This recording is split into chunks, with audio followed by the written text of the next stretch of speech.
La presidenta de la Cámara de Representantes estadounidense, Nancy Pelosi, llegó este martes a Taiwán tras semanas de especulación sobre su posible visita.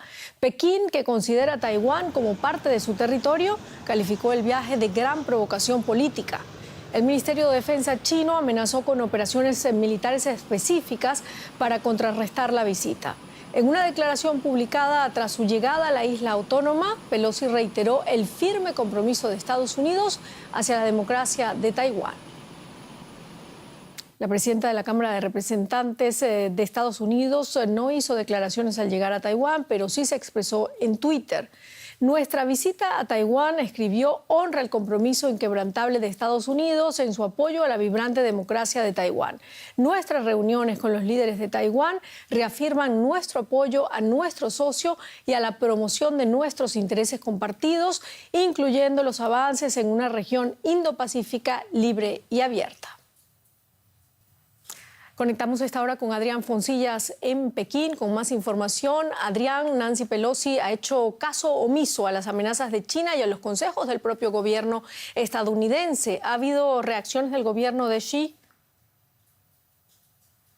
Bueno, primero merece la pena resaltar que a estas horas de la noche ya hay editoriales en las webs sobre el viaje de Pelosi. Por cierto, algunos son feroces incluso para los estándares chinos, y esa celeridad no es frecuente en la prensa china, lo que nos habla de la relevancia del asunto. También ha sido publicado de inmediato un comunicado del Ministerio de Exteriores que acusa a Pelosi de connivencia con los independentistas taiwaneses y Estados Unidos de romper los acuerdos de 1979, que solo contemplan visitas no oficiales a Taiwán, y no parece que esa condición pueda atribuirse a la presidenta de la Cámara de Representantes. También subraya que Taiwán es el asunto más importante y sensible en las relaciones entre China y Estados Unidos, y eso es cierto, pero no tendría que ser así. Es decir, ambos países que pugnan por la hegemonía mundial van a tener roces en muchos asuntos, eso es inevitable, pero Taiwán no debería ser uno de ellos.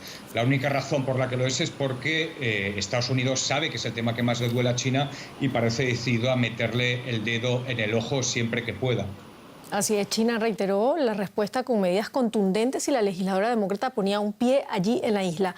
¿Qué podemos esperar ahora? ¿Un ataque militar a Taiwán, por ejemplo? Yo descartaría la invasión a Taiwán porque llevamos anunciándola como inminente casi medio siglo.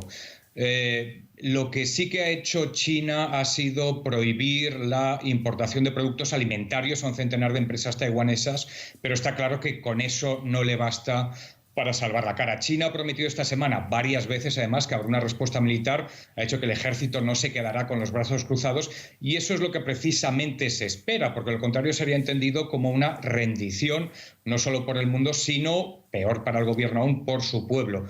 Así que tendrá que afinar mucho para que esa respuesta sea lo suficientemente contundente como para subrayar su enfado, pero sin provocar un conflicto serio con la primera potencia militar del mundo, que sería algo suicida. Por ahora sabemos que desde esta noche han empezado unas maniobras militares masivas en el estrecho, pero más allá de las medidas inmediatas, creo que es importante esperar también a las posteriores, tanto con Taipei como con Washington, para medir el enojo que le ha causado a Pekín esta visita.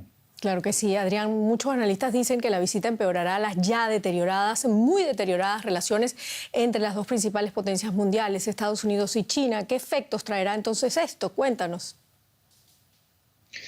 Bueno, el efecto más claro es que subraya aún más la tendencia. Aquí ya hemos contado muchas veces que la hostilidad forma parte de la nueva normalidad y que no va a cambiar. Pero aun asumiendo ese cuadro tan sombrío, lo que vemos hoy es que aún hay margen para empeorarlo. Esta crisis llega menos de una semana después de que hablaran por teléfono Xi y Biden y que ambos calificaran esa charla de profunda y sincera.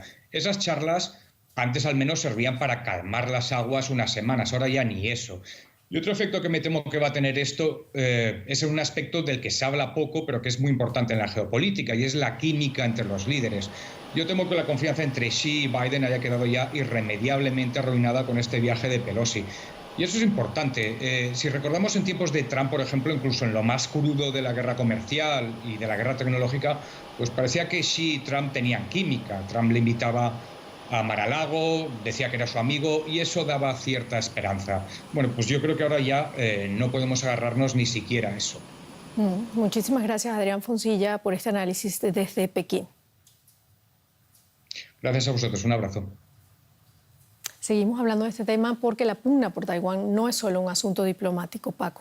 Así es, Silvia, también lo es económico, y es que Taiwán es líder global en producción de microchips, un producto clave en la electrónica e industria automotriz y que además hoy en día escasea. En esta pequeña isla se produce el 20% de la oferta mundial y más del 90% de los chips más complejos. No es de extrañar que Estados Unidos quiera evitar su anexión a China. Sin embargo, la visita de la congresista demócrata ha puesto a temblar a los mercados estadounidenses y chinos. Los inversores temen una escalada en las tensiones entre ambas potencias.